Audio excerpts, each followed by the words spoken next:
one hell of a president. I know him as a very young man, Marco, even younger than you. You know, he started pretty young. And, He'll always be younger. young at heart. But I want to thank you for the great job you're doing. I appreciate it very much. Thank you. Well, it's an honor to be here in the Oval Office with the president. We're very happy, and we're very eager to.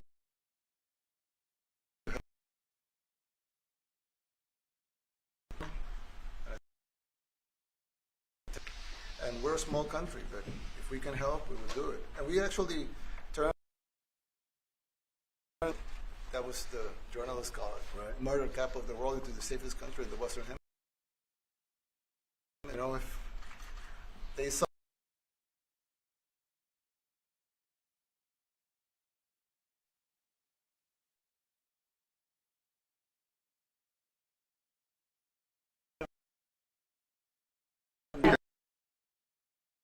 President, you have 350 million people to liberate. Yeah. But to liberate 350 million people, you have to imprison some. You know, that's the way it works, right? You cannot just free the criminals and think crime is going to go down magically. You have to imprison them so you can liberate 350 million Americans that are asking for the end of crime and the end of terrorism. And it can be done. I mean, you're doing it already. And I'm sure that people have seen the change in the streets. A long way to go because you're just initiating your second term. But it's clear that with the numbers at the border, with even in Democrat-run cities, they get a help from the work you're doing. So I'm really happy to be here, honored, and eager to help. Well, we had a terrible thing happen. We had an administration that allowed people to come in freely into our country from not only South America, but administration all over the world. Many from the Congo and Africa, Asia, all over the world, Europe, rough parts of Europe. And they came from prisons, and they came from mental institutions, and they came from gangs, and the gangs of Venezuela and other places. And hundreds of thousands and even millions of them came. 21 million people altogether, but many of the people that came, just a tremendous percentage of them were criminals, in some cases violent criminals. We had 11,088 known murderers. Half of them murdered more than one person. This was allowed by a man who, what he did to our country is just unbelievable. So we're straightening it out. We're getting them out. But what they did and what that party did to our country, open borders, anybody could come in. As soon as I heard that, I said, every prison's going to be emptied out into our country. That's what happened.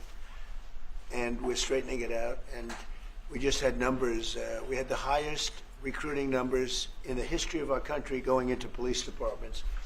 And a year ago, we had the lowest numbers. You couldn't hire a biggest change. Yeah. Nobody's From ever the seen. lowest to the highest. And the military now, Marines, the Army, Air Force, Coast Guard, every slot is, I mean, we have the best numbers we've ever had. We call it recruitment numbers. And we've never had anything like it. We had records on at every single level.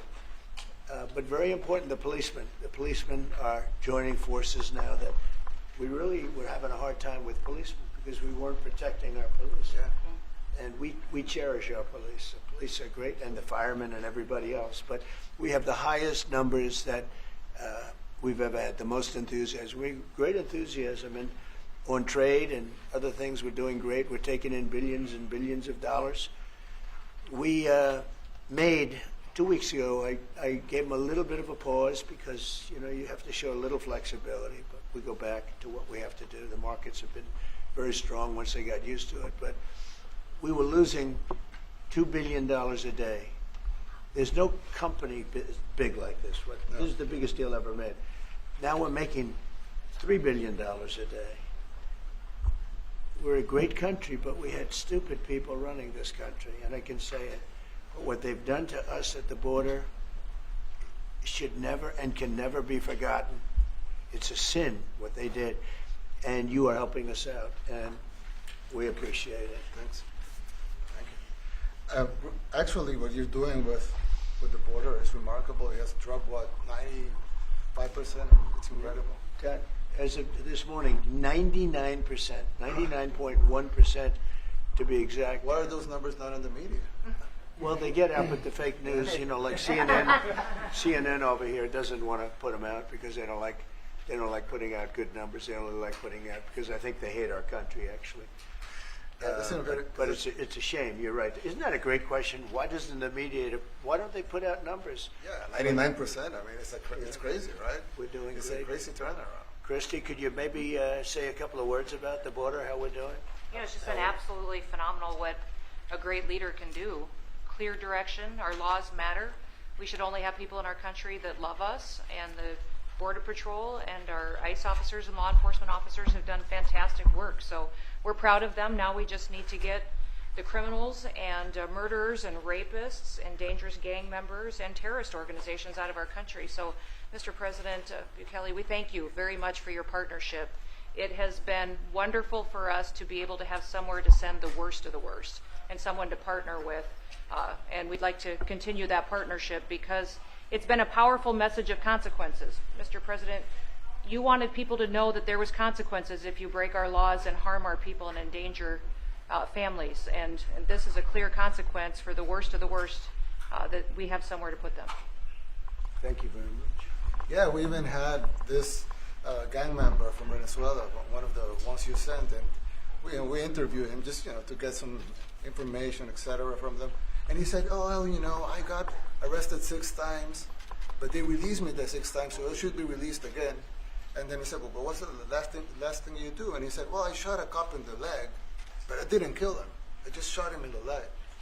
And we're like, this guy was arrested 6 times here in the United States, 6 times. He was released 6 times, and in the he was released 5 times, and the last time he was sent to El Salvador, right? So he's not getting released. But the last time he shot a cop, actually, and he shot him in the leg. So these are, like you said, right? there's something broken. The liberal establishment. But they're not running things anymore in this country, and we're run by, and I don't say conservative, I don't say anything, we're run by people with great common sense. Yeah, common sense. Because it's all common sense. Yeah. It's not liberal conservative, it's common sense. Exactly.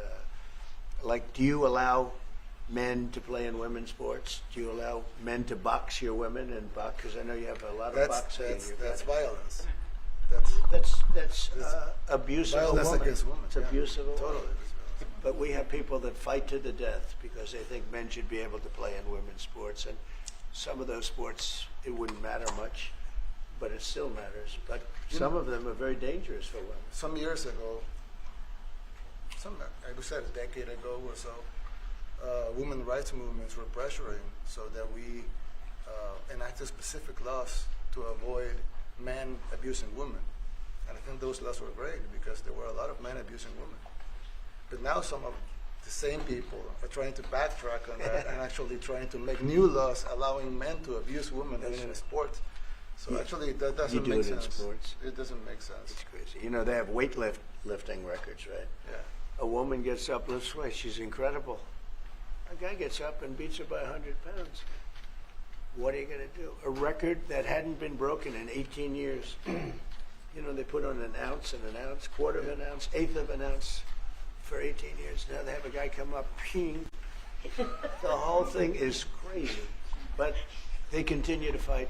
And I don't like talking about it because I want to save it for just before the next election. I say to my people, don't even talk about it because they'll change.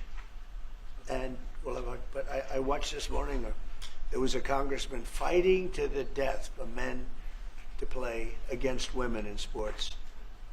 And you say to yourself, why? What are they doing, right? What are they doing? But your country's not too big in that. No, of course not. We're big in protecting women. Good. That's right. It's a very important form of protection, too. And as you can see, most of my cabinet are women, so. That's impressive. Yeah. That's why you And run they're it. not DEI hires or anything. They They're can just be great at what they do, right? That's right. This is very impressive. Yeah, This is a first. We've had women, but we've never had 3 of them right here. That's 4 and 3 And men. look at what we have. You guys feel a little bit mistreated? That's good. I like it. been advanced. I've been very advanced in that regard too. We have Pam, who's been so Yes, I know. fantastic. And Christy, and the most powerful woman they say anywhere I in the know, world. exactly. She's rated. They're all afraid of her. Susie Wells, they say, oh, she's tough. Most powerful woman in the world, according to magazines. What do I know? Yes. But I think she probably is. Yeah, she probably is. You know, she probably is. Congratulations. And you know, Stephen, who's done such a great job. Yes. We have great He's people. very famous too. But we love working with him. He really lets them have it, right? Yeah, exactly. There's exactly. no games. No. It's very good. He knows. Do you have any questions, please? Go. Let's not start with CNN because they're just so wrong. Yeah, please. Yeah, thank you, Mr. President. You repeatedly mentioned last night that Russia's attack on Ukraine was a mistake. What is the exact mistake? And have you given Putin a deadline to actually move toward a ceasefire? The mistake was letting the war happen. If Biden were competent, and if Zelensky were competent, and I don't know that he is. We had a rough session with this guy over here. He just kept asking for more and more. That war should have never been allowed to happen. That war, I went 4 years and Putin wouldn't even bring it up. And as soon as the election was rigged and I wasn't here, that war started. There was no way that war should have been allowed to happen. And Biden should have stopped it. And you take a look at Putin. I'm not saying anybody's an angel. But I will tell you, I went 4 years and it wasn't even a question. He would never, and I told him, don't do it. You're not going to do it. And it was the apple of his eye, but there was no way that he would have done it. All you had to do is lower oil prices. If you lowered oil prices, Biden kept the prices so high because he made it impossible to get it. If you lowered oil prices, you would have never had the war. But you wouldn't have had it with me anyway. That war would have never happened. And I think it's a great abuse. So now what do?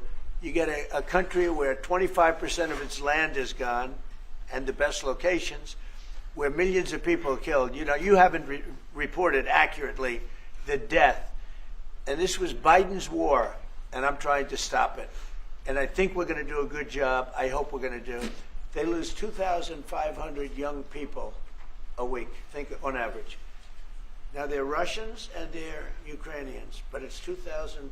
We don't care. It's like whatever it is. Intolerable. They're not from your country, they're not from mine, but I want to stop it. 2,500, it's a killing field. It's like the Civil War. You take a look, I look at the satellite pictures. This should not be happening in our time. Of course, our time can be pretty violent, as we know. But that's a war that should have never been allowed to start. And Biden could have stopped it, and Zelensky could have stopped it, and Putin should have never started it. Everybody's to blame. Have you spoken to President Zelensky, sir, about his offer to purchase more Patriot missile batteries? Oh, I don't know. He's always looking to purchase missiles. You know, he's against. Listen, when you start a war, you got to know that you can win the war, right? You don't start a war against somebody that's 20 times your size, and then hope that people give you some missiles. If we didn't give them what we gave, remember, I gave them javelins. That's how they won their first big battle with the tanks that got stuck in the mud, and they took them out with javelins. They have an expression that Obama at the time, Obama gave them sheets and Trump gave them javelins. But just something that should have never happened. It's a really shame. The towns are destroyed. Towns and cities are, largely destroyed. They have the spires, the beautiful spires that go up. They say they were the most beautiful in the world in Ukraine for whatever reason, but the most beautiful in the world, they're mostly laying on their side, shattered and broken. And most importantly, you have millions of people dead. Millions of people dead because of 3 people. I would say 3 people. Let's say Putin, number 1, but let's say Biden, who had no idea what the hell he was doing, number 2, and Zelensky. And all I can do is try and stop it. That's all I want to do. I want to stop the killing. And I think we're doing well in that regard. I think you'll have some very good proposals very soon. Last question, sir. Have you attributed a motive, sir? Have you attributed a motive through the FBI investigation behind the attack on Governor Josh Shapiro over the weekend? No, I haven't, but the attacker was not a fan of Trump, I understand, just from what I read and from what I've been told. the attacker basically wasn't a fan of anybody. It's probably just a whack job. And certainly a thing like that cannot be allowed to happen. Okay. Is a good relation with President Bukele the best guarantee that this time you won't terminate the temporary? I have a status great for relationship with this man. nationals of El Salvador? I have the best relationship with him. We've known each other. I've known him since he was a very young man, as I said, very, very young. And I was impressed. I said, look how this guy is. In fact, you sort of look like a teenager. You still you look like a teenager. I said, what kind of a country is this? Mr. President. No, he grew up. He grew up well in the last 5 years. Do you support the extension for nationals of El Salvador under I support him. Do you plan to ask I support him. Go ahead. Let's hear the question from this very low-rated anchor at CNN. Low-rated. Which one is that? The man who was mistakenly deported to El Salvador? Well, let me ask Pam. Would you answer that question? Sure, President. First and foremost, he was illegally in our country. He had been illegally in our country. And in 2019, two courts, an immigration court and an appellate immigration court, ruled that he was a member of MS-13 and he was illegally in our country.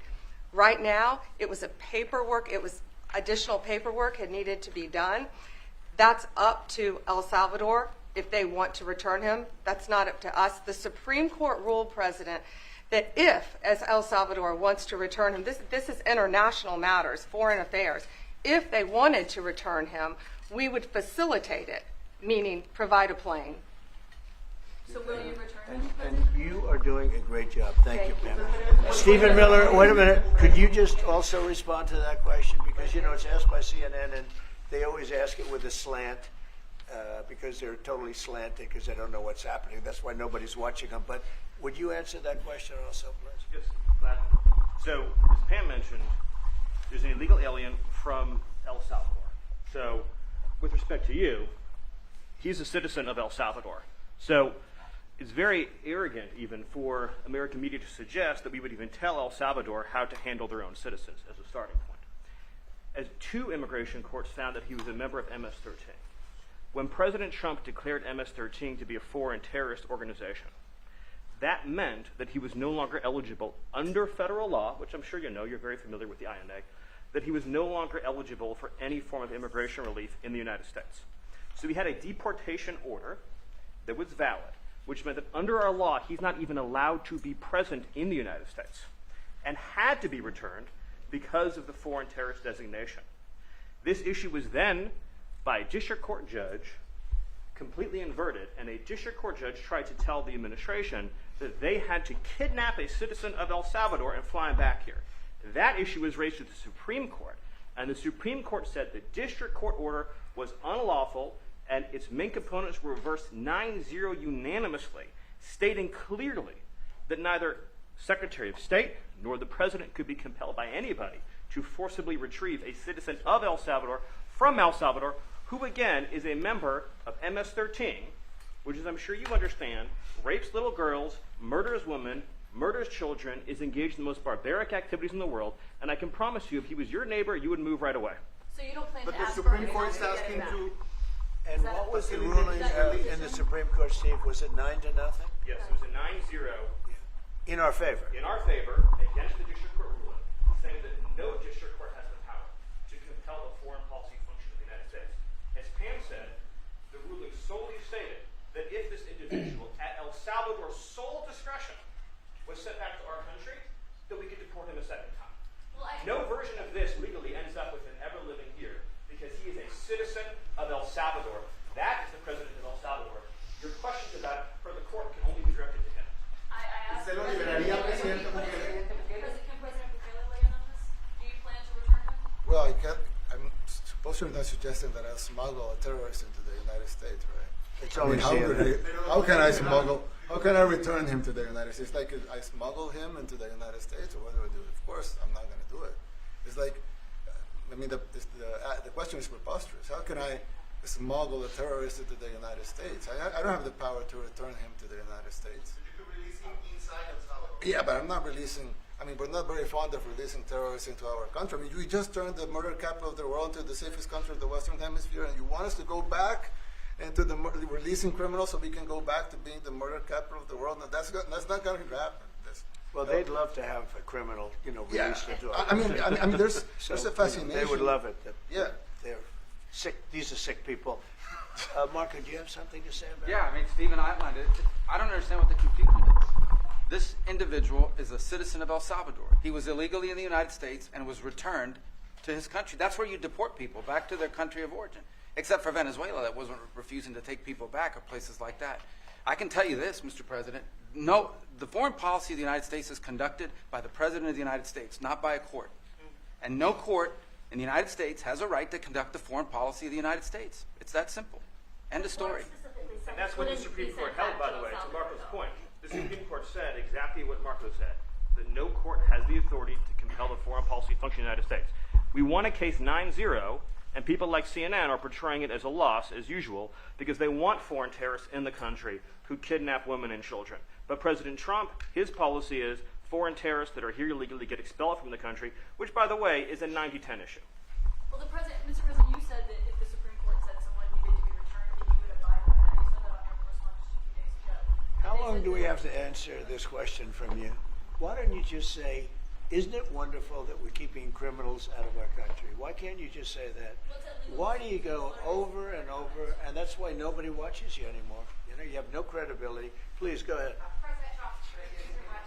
How many illegal criminals are you planning on exporting to El Salvador? And President Bukele, how many are you willing to take from the U.S.? As many as possible.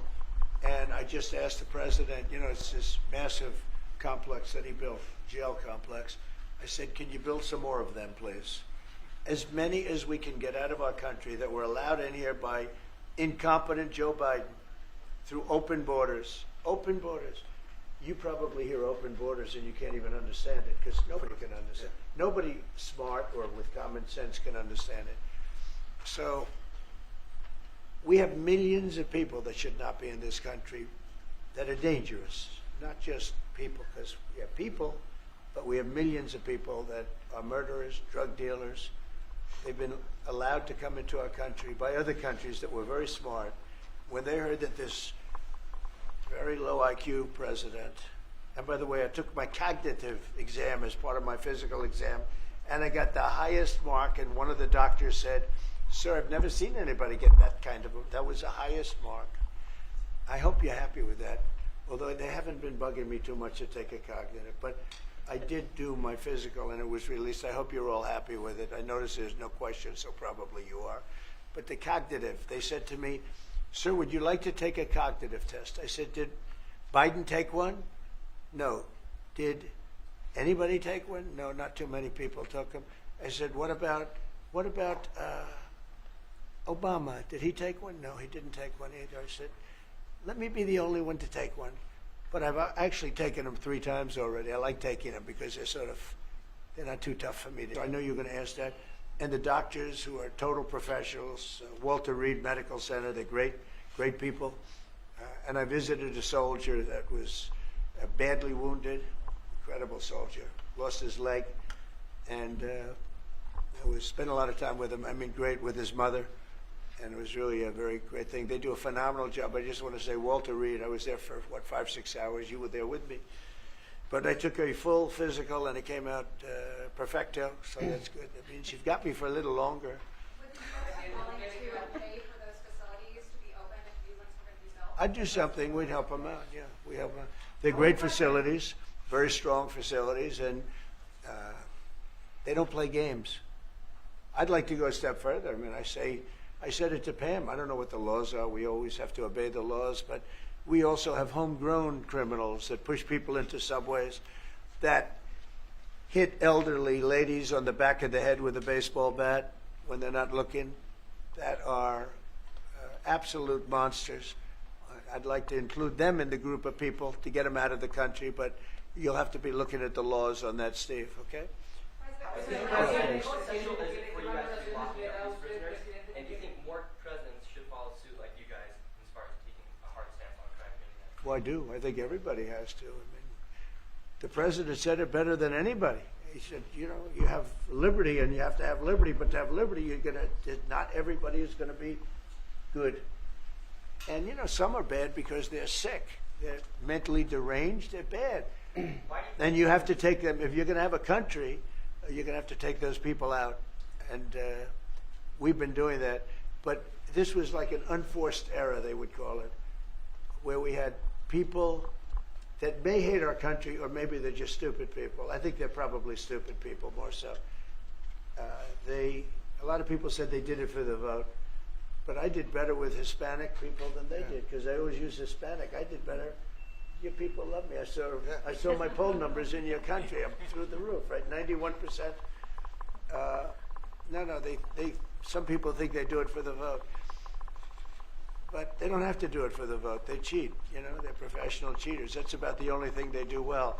So we just have had a great relationship, and it's become bigger because of a strange thing that happened. You know, I came back.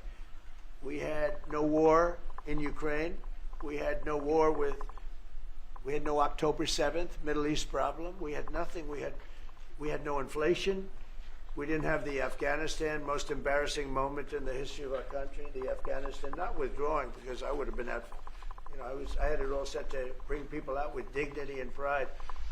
That was the worst, most embarrassing moment in the history of our country, Afghanistan. We didn't have any of that.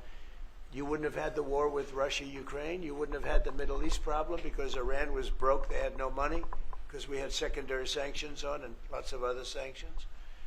And now every single thing, got a problem with Iran, but I'll solve that problem. That's almost an easy one. We got to solve a war that should have never started, Ukraine and Russia, and we'll get that solved. And we have to solve problems, and we already solved inflation. You know, if you look at the numbers are incredible, actually. Stock market's up, and we're not letting other countries take advantage of this country like they have for the last 40 years. So thank you very much. You have a question, please? Mr. President, thank you so much. You scored another major investment win this morning when NVIDIA pledged to build its AI supercomputer, the first time ever, right here in the United States. Thank you. That's a question I like. That's true. What is your reaction to this announcement, sir, and how will this positively benefit Americans across the country? Well, it's one of the biggest announcements you'll ever hear, because NVIDIA, as you know, controls that almost the entire sector, which is one of the most important sectors in the world, between chips and semiconductors and everything else. And they're the biggest. And the other biggest we already have coming in and spending $300 billion, as you know. They announced 2 weeks ago. But NVIDIA is so highly respected. And this was an announcement that a lot of people, I knew it was going to happen, but not to the extent that it happened. It's big. And the reason they did it is because of the election on November 5th and because of a thing called tariffs. As I say, the most beautiful word in the dictionary. After love, God, relationship. The press actually hit me. I said, tariff is the most beautiful word in the dictionary. What about family, love, God? So I got hit even on that. You understand? I said, okay. So now I say it's my 5th most favorite word, because they get you on anything. But that NVIDIA, it's one of the great companies of the world, modern, super modern companies, controls segments that nobody, you know, sort of controls the world in a sense, and they're coming in here in the biggest way with hundreds of billions of dollars. Not like millions of dollars, hundreds of billions of dollars, and I'm honored by it. And I want to thank Jensen and all of the people that we deal with. They're great people. They're brilliant people. And without tariffs, they wouldn't be doing it. Okay? Thank you very much. Yeah, please, go ahead. Considering additional sanctions against Russia after their latest attack, and do you have an update on the rate and when you might announce them? Well, I already have sanctions on Russia. I put them there. If you remember, Nord Stream 2, that's the big pipeline that goes through Europe. I stopped it. That's Russia's pipeline, the largest pipeline, I think, in the world, goes to Germany. And I stopped it. And when Biden came in, he approved it. And then they say, oh, I'm friendly with Russia. No. Putin said, you know, if you're my friend, I'd hate to see you when you're my enemy. I stopped the biggest economic job they ever had. I stopped it cold, right? It was dead. You know that, right? And Biden came in and he immediately approved it. What was that all about? And it's a pipeline that takes care of a lot of the needs. Now, you know, it was a very controversial thing, but I stopped it, and Biden approved it. Question? On tariffs, No, not you. Not you. Go ahead. Go ahead. What? Pharmaceuticals we're going to do. We don't make our own drugs, our own pharmaceuticals. We don't make our own drugs anymore. The drug companies are in Ireland and they're in lots of other places, China. And all I have to do is impose a tariff. The more, the faster they move in. The higher the tariff, it's very serious. It's inversely proportional. The higher the tariff, the faster they come. And yeah, we're going to be doing that. That's going to be like we have on cars. We have, as you know, a 25% tariff on cars. We have a 25% tariff on steel and aluminum. And that's what that category fits right now. Do you have a percentage in mind and a timeline? I have a timeline, yeah, not too distant future. And we're doing it because we want to make our own drugs. We're doing it because we want to make our own steel and aluminum, lumber, other things. And they're all coming in. We have record numbers, $7 trillion. Since I announced, like a month and a half ago, since I came in, we have over $7 trillion being invested in the country. We didn't have $1 trillion. We didn't have $500 billion for some of these guys. I didn't know what the hell they were doing. So we have the largest investment that we've ever heard of, and we're only 2 months in. And that'll continue at levels that you've never seen before. That's what's going to happen. And even the stock market's up today. It's we also had, you know, a lot of people didn't say it the way it was. We had the largest gain in the stock market in history on every single category last week. That was a nice game because we get a little hit because people didn't understand the power of our our country economically if you use it right. Do you have something to say on that, JD? Yes, sir. I mean, look, for 40 years we have lost manufacturing capacity. Workers have seen their wages stagnate, and some of the most critical things that we need, from the pharmaceuticals, the drugs that we give to our children, the antibiotics that we give to our kids, to the weapons that we actually need to fight a war, if God forbid we had to fight a war, we don't make enough of that stuff. And so President Trump ran explicitly on changing that. Yes, as the president mentioned, it caused a little bit of disruption in the market, but I actually think over the long term, workers are going to benefit, stocks are going to go up, American businesses are going to benefit as we reinvest and reindustrialize our country.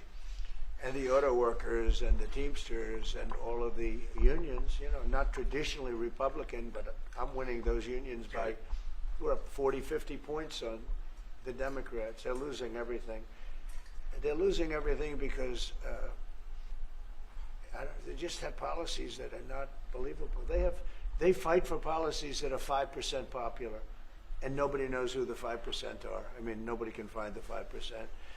But if you go back to Ohio, and by the way, we have the great championship team from Ohio coming in today, right? Very big day. And that's going to be a little bit later. And that'll be, if you want to stick around, I'll introduce you to some nice people. You'll see some very large people, right?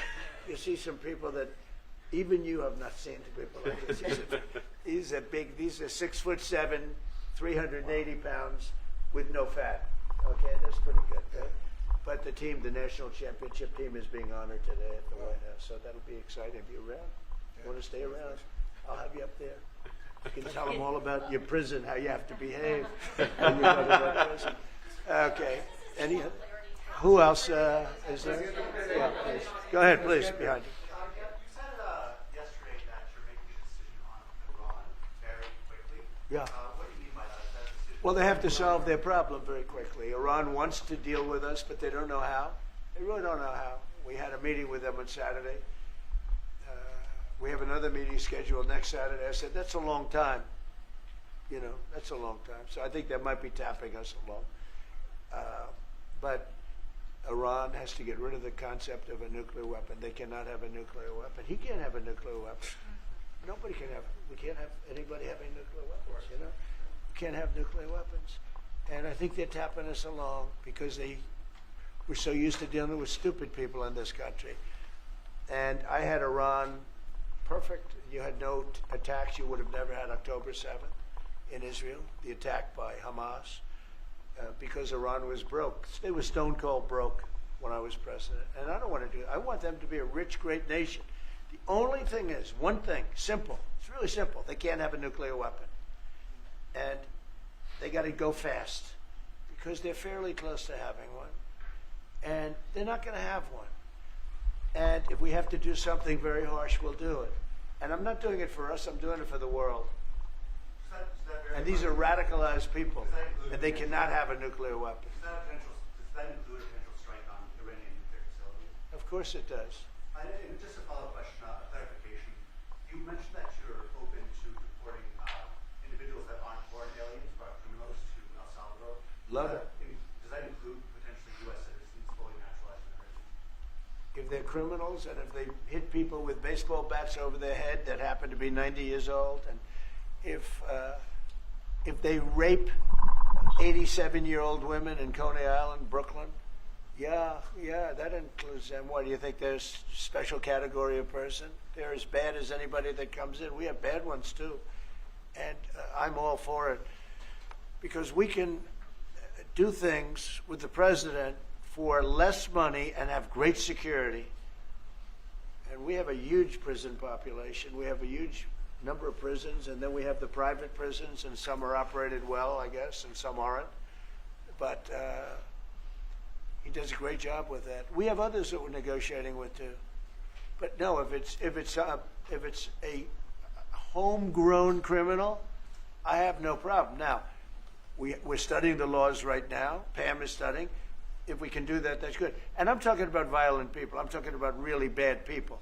Really bad people. Every bit as bad as the ones coming in. And I made the statement when I heard about this a long time ago now, 4 years ago.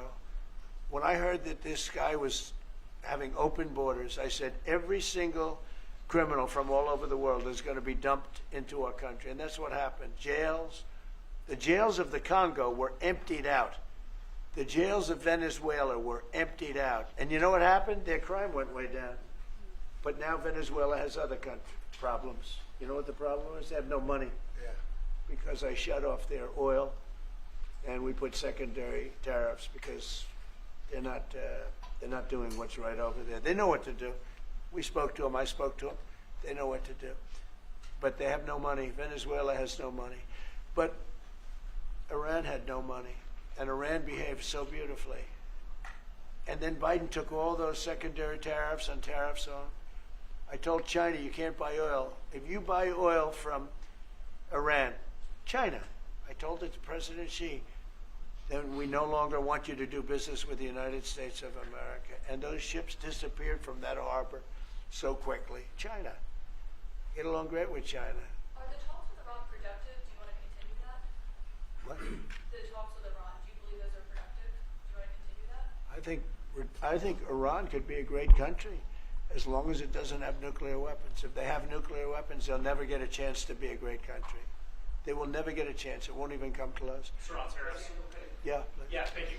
Yesterday you mentioned short-lived product exemptions. Which specific products are you considering, and how long is short-lived? Weeks, months? I'm looking at something to help some of the car companies where they're switching to parts that were made in Canada, Mexico, and other places, and they need a little bit of time because they're going to make them here, but they need a little bit of time. So I'm talking about things like that. What about any Apple products, other cell phones?